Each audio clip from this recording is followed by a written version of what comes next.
o patógeno agora ele vai estar utilizando todo o seu arsenal químico para crescer, ocupar o espaço e começar a se reproduzir, tá? De acordo com a colonização, nós temos 3 classificações, tá? De acordo com a relação nutricional desse patógeno com o hospedeiro. Ele pode ser biotrófico, que vai estar se alimentando somente dos tecidos vivos. Pode ser necrotrófico, que ele vai estar se alimentando dos tecidos mortos. Ou hemibiotrófico, aquele que inicia a infecção se alimentando do tecido vivo, mas conforme vai evoluindo a doença e vai morrendo esse tecido, ele vai se alimentando também desses tecidos mortos. Ok?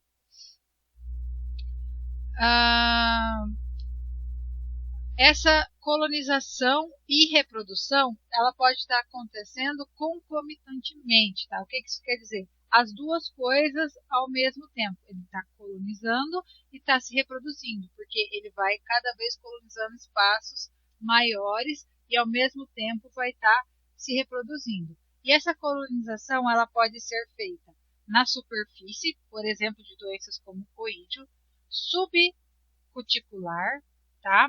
Que é a sarna da macieira, por exemplo, intracelular, como exemplo mancha de alternária, intercelular, como as ferrugens, e no xilema, tá? Que são nos vasos condutores, como exemplo a murcha difusária, tá? Como um exemplo para vocês, nós temos os procariotos que eles vão estar colonizando através dos espaços intercelulares do xilema e do floema do hospedeiro. Então, além de alguns que vão estar ali somente no xilema, nós temos alguns que vão estar tanto no xilema quanto no floema, tá? Pessoal, qual que é a diferença intracelular e intercelular? Intracelular é dentro da célula, tá? Intercelular é entre uma célula e outra. Como eu estava falando, de acordo com as relações nutricionais, nós temos aí os biotróficos, tá? Como exemplo, nós vamos ter fungos, as ferrugens, carvões, oídios e míldios, alguns fitoplasmas, vírus e viroides dependem da planta viva também, porque eles precisam que a célula da planta replique refaça ele reproduzir, ok? Características dos fungos, principalmente, aí, é que esse tipo de fungo, ele faz a produção de austório, tá? Porque ele vai se desenvolvendo intercelular e aí ele solta o austório para dentro da célula para fazer essa alimentação, tá? Outra característica desses patógenos é que eles se alimentam sem matar as células da planta e a reprodução deles é muito rápida, tá? Os necrotróficos, tá? Eles vão estar matando o hospedeiro antes de estar invadindo ele. Essa atividade saprofítica é que ele vai estar pegando e vai estar se alimentando de células mortas. Patógenos aqui dessa classificação aqui vão estar sempre produzindo enzimas para estar matando essa célula do hospedeiro. São patógenos que têm uma alta agressividade e nenhuma especificidade. Então, assim, qualquer célula vegetal, ele vai lá, mata e se alimenta. Não precisa ser aquele hospedeiro específico, tá? Como exemplo aí, nós temos de bactérias de fungos, temos a ervínia e a esclerotina. Então, como que acontece, tá? Ele vai estar aqui, ele entra, começa a matar todas as células, sem nenhum crescimento específico e vai se alimentando. O hemibiotrófico, como exemplo de espécie, nós temos o fungo coletótrico, tá? Ele vai estar entrando na planta como biotrófico, vai produzindo hifas secundárias que vai estar colonizando essas células vizinhas como necrotrófico. Como que acontece essa distribuição do patógeno no hospedeiro? Os necrotróficos, eles seguem ali aquela via de colonização, eles vão estar crescendo de forma...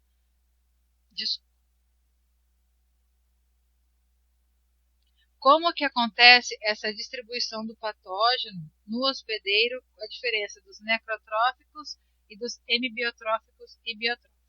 Os necrotróficos, eles não seguem nenhuma via de colonização, então eles vão crescendo de forma irregular, eles só seguem a partir do ponto da infecção, e aí eles não têm nenhuma via de colonização, diferente dos hemibiotróficos e biotróficos, tá? Então, ele vai estar fazendo a infecção e ele vai estar seguindo uma via de colonização no hospedeiro. São parasitas que são mais evoluídos, tá? Eles têm alguma especificidade de hospedeiro para estar infectando. Como exemplo, tá? A gente tem aqui o vírus, que ele vai estar iniciando célula a célula a sua infecção, até que ele consegue atingir o sistema vascular, tá? Que daí os vasos condutores vão estar transportando ele e aí consegue uma distribuição ou colonização sistêmica. A maioria aqui dos parasitas, né, que são biotróficos ou hemibiotróficos, ele vai ter aqui a distribuição restrita às células adjacentes, tá? Sendo uma distribuição de colonização localizada. Poucos são uma distribuição sistêmica, tá? A maioria é uma distribuição colonizada. Essa duração da colonização, ela pode ter um período de latência, tá? Que é o período de tempo entre a inoculação desse patógeno e o aparecimento das estruturas reprodutivas do patógeno, tá? Qual que é esse tempo? É o período que é gasto entre o processo de infecção e a colonização. A reprodução inicia com a produção do inóculo, tá? E ele pode estar ocorrendo tanto na superfície quanto no interior do hospedeiro e pode ser de forma sexuada ou assexuada. Reprodução que é feita no interior do hospedeiro pode ser feita aqui por vírus, por exemplo, pode ser feito por bactérias e por fungos, tá? Em fungos, bactérias que são feitas no interior, para que eles sejam liberadas após a morte da planta, é necessário a desintegração desses tecidos, tá? Alguns que são produzidos ali na superfície favorece a disseminação desse patógeno por vento, por água, entre outros. Os fungos vão estar necessitando aí dos vetores para estar fazendo essa disseminação. Os vírus, né? Os vírus vão estar necessitando aí desses vetores. Fatores que vão estar influenciando na reprodução: a umidade relativa do ar, o molhamento foliar, temperatura, a luz e o estado nutricional do hospedeiro, tá? Como exemplo aqui, ó, nós temos alguns patógenos, o período de infecção, tá? E a quantidade de horas de molhamento necessária para que aconteça, tá? A infecção e a esporulação. Vou pegar um aqui para a gente estar falando, a Phytophthora infestans. Com 3 horas de molhamento, você já consegue fazer a infecção e a esporulação com 7 horas de molhamento. Tá? A requeima do tomateiro aqui, ela consegue fazer a produção de esporângios em ambientes com umidade relativa aí do ar de 91 a 100% e a temperatura entre 18 e 22 graus. Tá? E nós temos alguns patógenos que precisam mais do clima seco, como é o caso do oído da videira. Tá? Então, não é todos os patógenos que precisam de água para fazer a sua reprodução. Outros patógenos já necessitam que o clima esteja seco. Tá? Então, não é uma via de regra que tem que ter água para fazer a esporulação. Tá, pessoal? Alguns patógenos, tá? A gente vai falando aqui sobre o significado epidemiológico da produção do inóculo.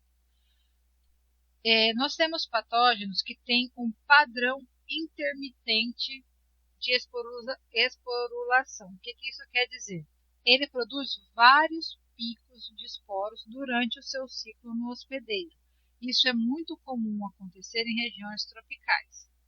Nós temos alguns patógenos que têm apenas um pico de esporulação, ou seja, ele vai estar concentrando toda a sua reprodução em apenas um processo infeccioso, um período infeccioso, tá? Então, ele consegue apenas um ciclo durante a cultura. Isso é muito comum em regiões temperadas, tá? Pessoal, um resuminho aqui sobre a nossa aula, tá? Ciclo das relações patógeno-hospedeiro. Nós temos os processos, tá? Processo de sobrevivência, processo de disseminação, infecção, colonização e reprodução.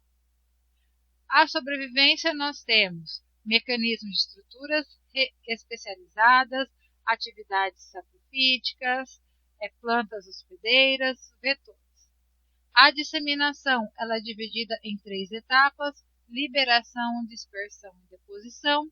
A liberação ela pode ser ativa ou passiva. A dispersão pode acontecer através de água, ar, homem ou insetos. E a deposição ela pode ser feita por sedimentação, impacto ou turbulência. A infecção ela é dividida entre pré-penetração, penetração e o estabelecimento das relações parasitárias. A penetração pode ser feita por aberturas naturais, por ferimentos ou então por uma penetração direta, no caso de fungos e nematóides. A colonização ela pode ser intercelular ou intracelular e a reprodução pode ser sexuada ou assexuada. Pessoal, por hoje é só. Até a nossa próxima aula. Bons estudos!